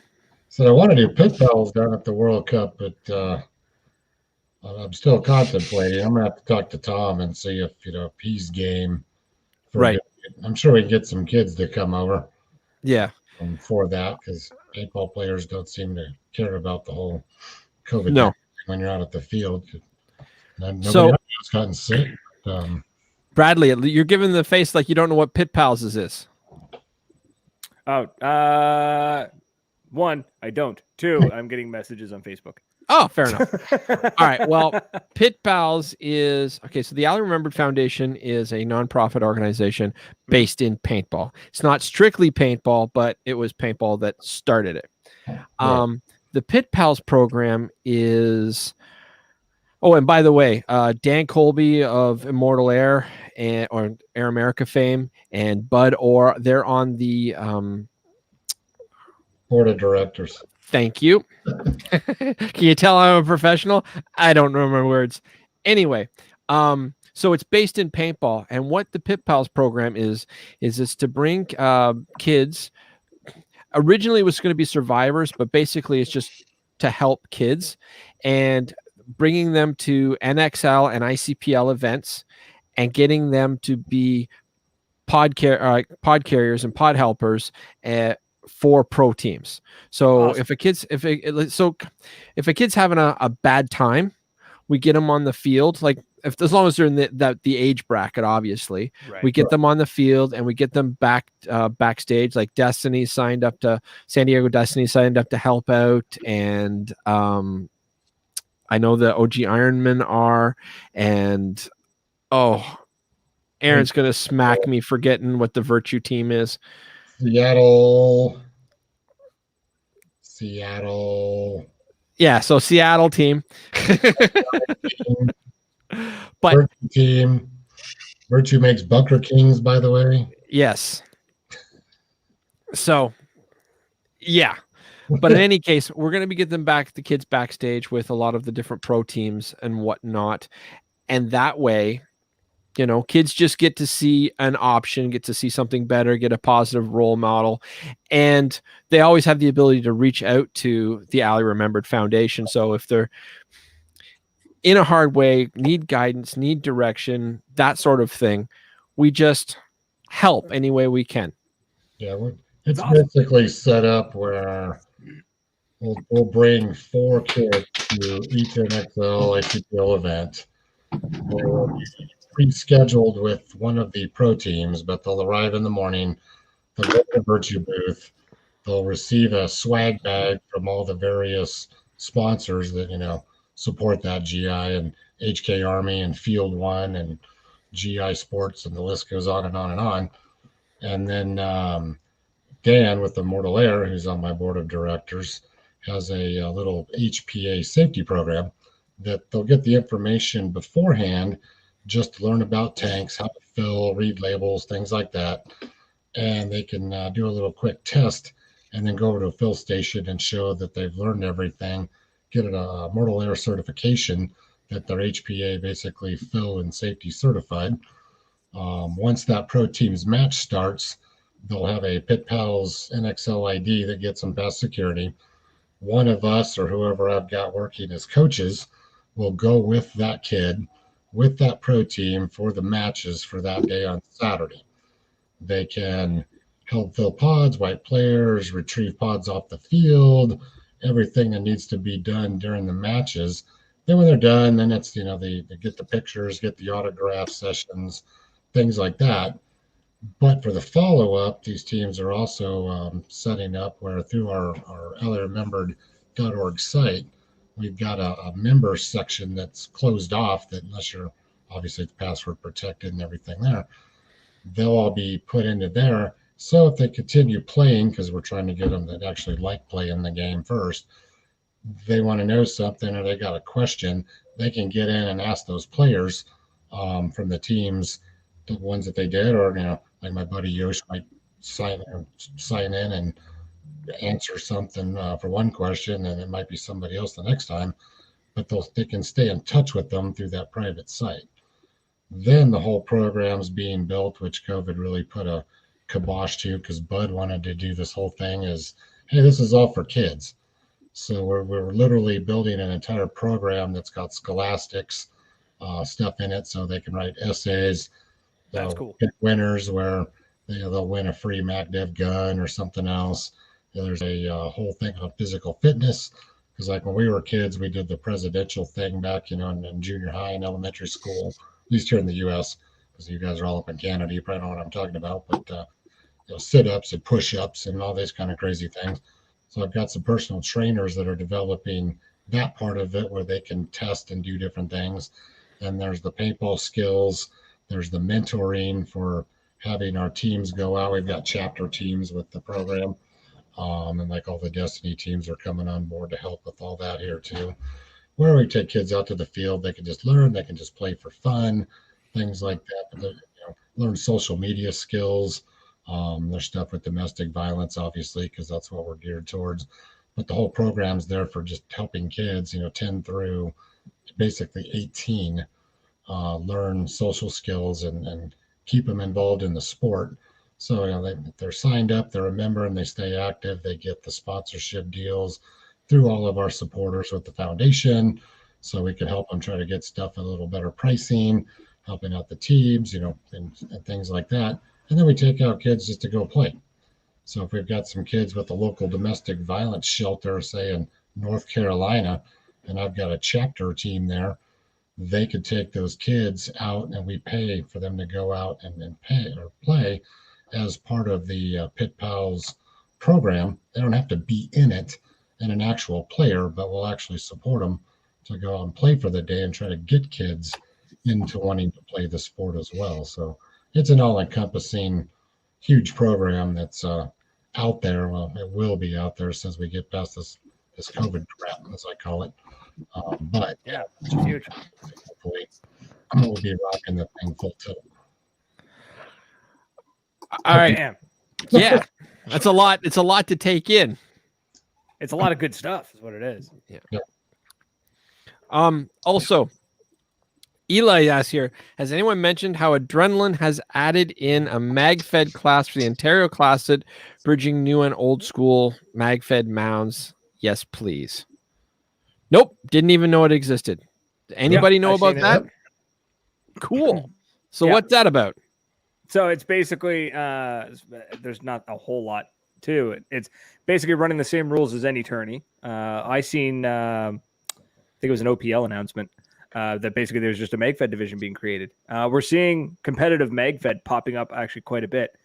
I just ran my third event, and which would be event, I think 6 for the Maritimes. There's a shuffle with the ownership and the program. And there's another one happening in Ontario called the Gulag, or the Gulag, whatever you want to call it. And I think there's one happening out west, but I don't know the name of it. But yeah, it's popping up. Basically, MagFed players are playing, and we're seeing that side of the sport starting to evolve, where a lot of the MagFed players for the longest time were decked out head to toe in like full-blown tactical gear that was completely unnecessary.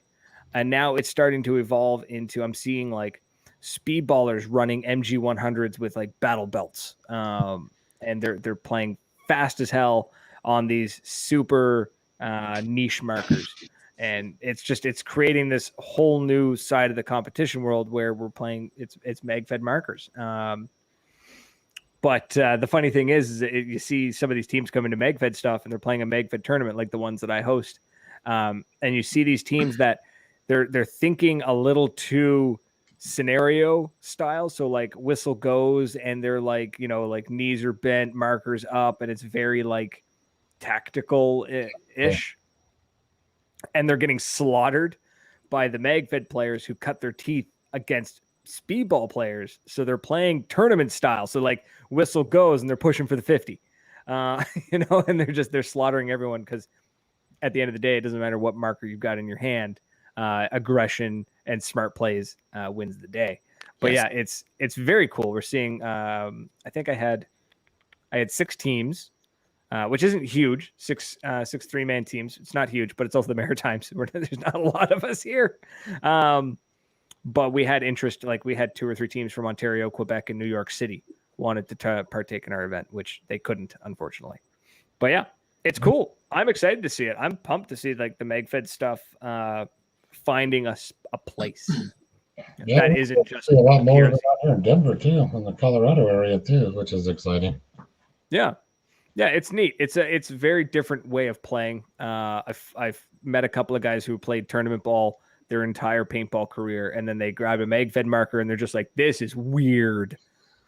Like it's like they're playing with these markers that are, I would say, easily 4 times as heavy, if not heavier, than a traditional marker. Like my T15 weighs a ton. It's like 6 pounds compared to the mini, which is like 2. But yeah, it's wild. It's fun watching these guys try and play and try to fumble with a mag. Watching them try to, like, they're so used to just dumping a pod, and when they have to like actually put a mag in a well, and they're just like, it just fails miserably, and it's glorious. See, I can't get into MagFed play, and I'm not saying it's bad. I am in no way, shape, or form putting it down. I personally can't get into it. I started playing with a Brass Eagle Nightmare competition short barrel. So I was swapping 12 grams and I was 10 round tubes, and as the pit game evolved, we did everything in our power to make it easier to play with. And through the 90s, we lived through the whole, you've got to take it away from war games and make it paintball, and you can't make it look like a gun, and you can't call it a gun. You have to call it a marker. And anything, as I was playing tournament ball, we did everything in we power. So we'd take away quick disconnects and we just hardline it in. So there was one less O-ring to go bad, because you had to make sure everything was as smooth as possible. And now MagFed's come out and it's taken all that training over decades and flipped it on its ear. I'm not saying it's not cool, because it is. I'm not saying it doesn't look fun, because it does. I'm not saying that it doesn't take skill, because it does. And I'm just glad that these players are getting off the couch and going out and playing. I am not putting down MagFed at all. But you stick a MagFed in my hands and I'm just sort of like, not for me. Like, I'll play. No, it definitely is a different style of play. I've played more with the mini this year than I did with the T15 or the TGR2. My biggest thing for MagFed, and it's what I really, really like to do with MagFed play, is shoot the little first strike rounds. These little beauties are absolute game changers, because there's nothing better than you get that one prick of a speedballer who you know what I mean? Like, you know how there's always that one guy who's just like, I'm just going to shoot as much paint as I can, and I'm going to hit you as often as I can, which is fine. But it's always awesome when they're looking at you and they think they've got you dead to rights, and they're being cocky and they're like waving at you. You're like, hi. And then you're like, what's up, bud? And then you put one of these past his ear and he flinches And you're like, yeah, like I've got you dead to rights, bud. I've got 60 extra feet on you, and these whistle. You know, like it's definitely it, but it's very much a I like to carry everything with me, and then when I go to the field and I'll sort of like judge the area. I've gone days where it's just like it's a lot of speedball and a lot of just traditional paintball markers, and it's just like, okay, I'm going to take the mini, or maybe I'll take the pump. Either way, it's going to be hopper fed, as I'm going to go on the field with a hopper and some pods. And then you see the hardcore dedicated, like a little bit too into it mag fed guys get really angry because they're just like, this is bullshit. I can't get anywhere with this, and this is unfair. And I'm like, well, you're taking a knife to a gunfight here, bro. Like, bring the right equipment, and you'd be having a good time. So, see, yeah. And that's the other thing too. Like, I mean, again, I'm and in no way, shape, or form think I'm putting MagFed down, because I'm not. But just because I have 200 rounds sitting on top of my gun does not mean that that's what I'm going to use. I learned with 12 grams and 10 round tubes. You know, like, you have a finger that knows the difference between on and off. You don't have to bounce it constantly. You can take a couple shots, and you can play MagFed exactly the same way. Like, you know, and even with these new MagFed guns, they'll still dump 10, 20 rounds quickly. Like the new Planet Eclipse guns are, what is it, the MG100, I think it's called? That thing's vicious. Like, it's just vicious. But, yeah, I don't know. I think the mistake that everybody makes in paintball is they think that everybody should play the way they like to play. And that's 100%. Not paintball, what paintball is.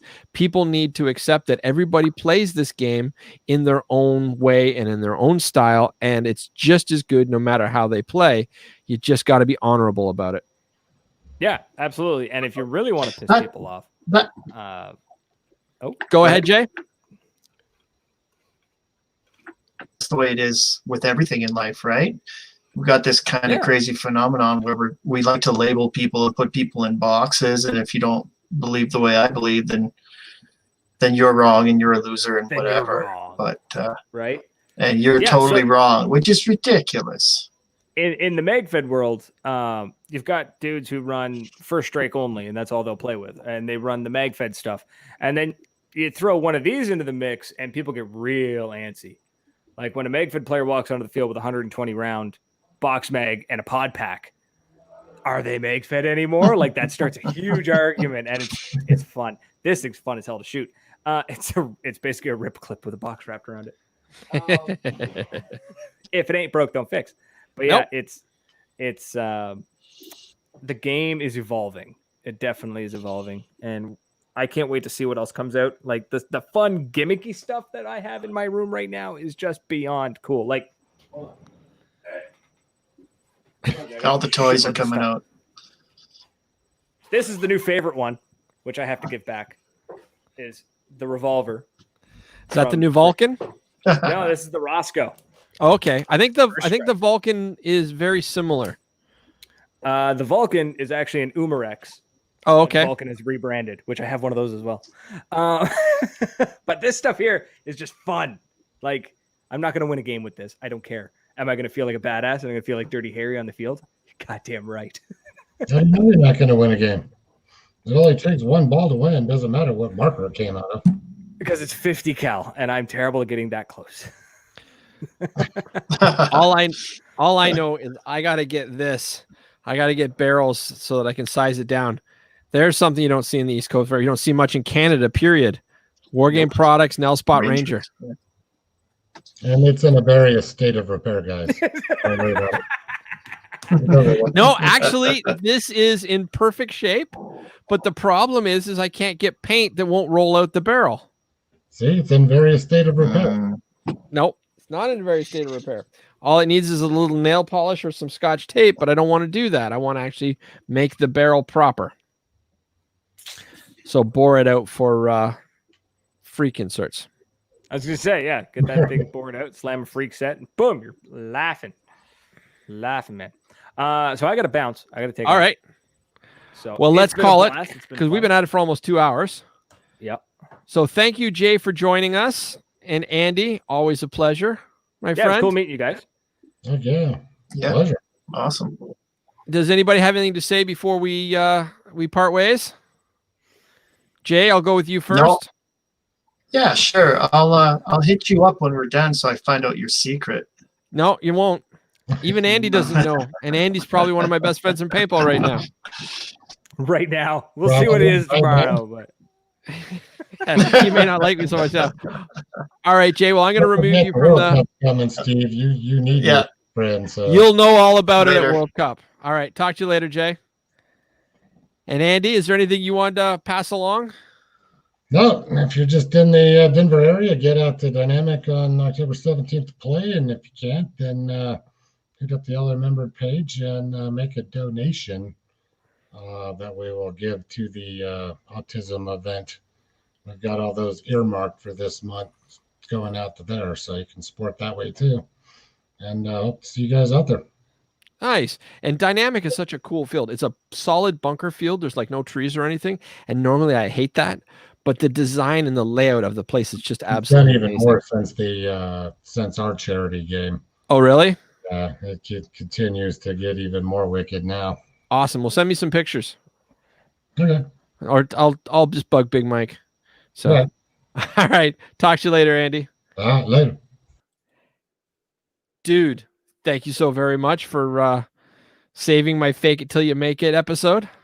I wouldn't say I saved it by any means, but you know what? It's been a blast, man. It's been it's been fun. Yeah, I absolutely love this. So I hope we get a chance to do this again in the future.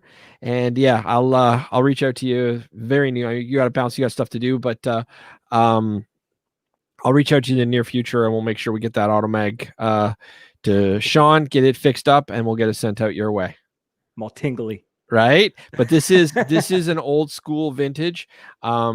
One of the first few years that the autococker was out. I don't remember what it was. I know that it has a little bit of the sight rail ground off just to make it look a little cooler, because back then the sight rails had really sharp edges. Mm-hmm. So it's been ground down a little bit and whatnot, and then all the black was polished off, so it's a silver. So it's one of a kind. Yeah, it's been very personalized. It's been very loved, and I've known every owner since I bought it. And it's like the brotherhood of the traveling. Yeah, so I'll be glad to see it go to a good home and somebody that's going to actually use it and play with it and be proud of it. And thank you so much for being on the show. And it's been a blast. Thanks for letting me be on your show, because this is our show. This isn't. Yeah. And we got to do this again soon. If Absolutely. your fans want it and my fans want it, we got to do this more often. My fans I'm sure they want it. I'm Chad says yes. He says agree 110%. So yeah, let's do it. We'll do it again. We'll schedule it for future. Yeah. Oh, dude, Christmas special.